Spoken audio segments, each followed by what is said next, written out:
Fighting for our freedom, in the name of social justice, we shall conquer. Joshua Oshi a rencontré les responsables des 48 circonscriptions électorales établies dans la région de l'extrême nord.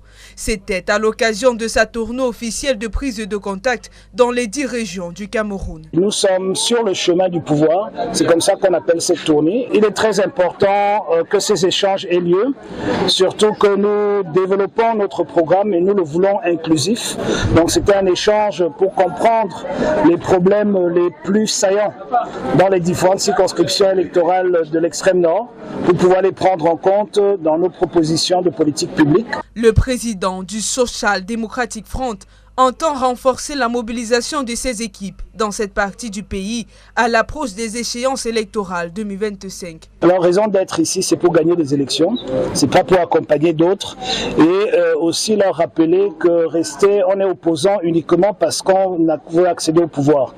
Donc je veux que ceux qui veulent accéder au pouvoir avec le comité exécutif national se mobilisent pour y aller. Ces échanges avec les militants ont duré 72 heures au cours desquelles ils ont mis en exergue les difficultés qui paralysent cette région, notamment le manque d'eau potable, les coupures intempestives d'énergie électrique et le chômage. Les populations de l'extrême nord, à mon humble avis, sont emprisonnées, sont dans une prison construite par l'élite de cette région.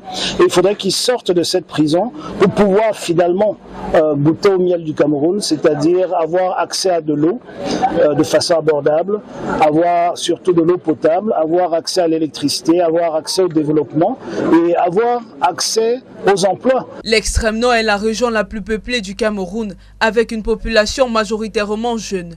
Après elle, c'est au total 312 circonscriptions électorales que le nouveau président du SDF devra visiter.